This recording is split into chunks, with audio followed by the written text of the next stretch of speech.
Bonjour, chers frères et sœurs. Aujourd'hui, mardi de la 17e semaine du thème ordinaire, nous allons méditer un passage du chapitre 13 de l'évangile de Saint Matthieu. En ce thème-là, laissant les foules, Jésus vint à la maison. Ses disciples s'approchèrent et lui dirent: expliquez-nous clairement la parabole de l'ivraie dans le champ. Il leur répondit: celui qui sème la bonne graine, c'est le fils de l'homme, c'est le fils de l'homme. Le champ, c'est le monde. Les bonnes graines, ce sont les fils du royaume. L'ivraie, ce sont les fils du mauvais. L'ennemi qui l'a semé, c'est le diable. La moisson, c'est la fin du monde. Les moissonneurs, ce sont les anges. De même que l'homme enlève l'ivraie pour les jeter au feu, ainsi en sera-t-il à la fin du monde. Les fils de l'homme enverra ses anges, et ils enlèveront de son royaume toutes les causes de chute et ceux qui font le mal. Ils les jetteront dans les fournaces. Là, il y aura des pleurs et des grincements de dents. Alors les justes resplendiront comme le soleil dans le royaume de leur Père. Celui qui a des oreilles, qu'il l'entende. Acclamons la parole de Dieu. Louange à toi, Seigneur Jésus. Aujourd'hui, la parole du Seigneur nous apporte l'explication de la parabole de l'ivraie. Cette explication, Jésus ne le donne qu'à ses disciples et non pas à tous ceux qui l'ont suivi.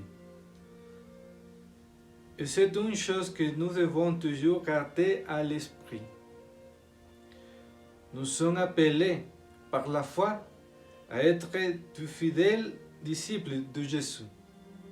Cela signifie que nous sommes appelés à avoir une véritable proximité et unité avec le Seigneur, de telle sorte qu'il nous permette de connaître les choses de Dieu, que nous comprenions vraiment sa doctrine. Aujourd'hui, nous pouvons constater que l'enseignement de Jésus pour tout le monde, pour la majorité du monde, au milieu, est considéré comme des bons enseignements d'un professeur, comme tout grand philosophe. Et de ce point de vue, ne plus comprendre qui est Jésus et sa doctrine. Ainsi, Dieu ne peut pas aller plus loin, ne peut pas montrer plus de lui-même parce que l'âme n'est tout simplement pas ouverte à la vérité de Dieu.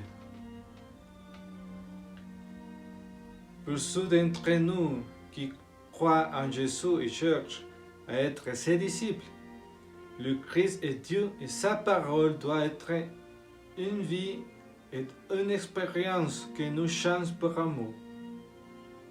Et pas seulement de bons enseignements que je prenne ou non à mon avis. C'est pourquoi il est bon que nous demandions toujours au Seigneur la clarté dans la compréhension de Dieu, car il nous parle tout le temps de nombreuses façons.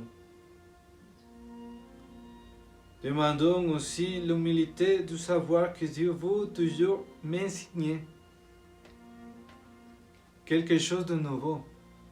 Par exemple, cet évangile d'aujourd'hui, a été lu récemment le dimanche, quelques dimanches avant. Mais aujourd'hui, il souhaitait me dire quelque chose de nouveau. Et demandons aussi que le désir de mieux connaître le cœur de Dieu et d'aimer sa volonté grandisse en nous afin que nous puissions toujours le faire. Que la Vierge Marie, qui a su être une âme associée de Dieu et qui a toujours été unie à son corps, nous aide. Que Dieu vous bénisse au nom du Père et du Fils et du Saint-Esprit. Amen.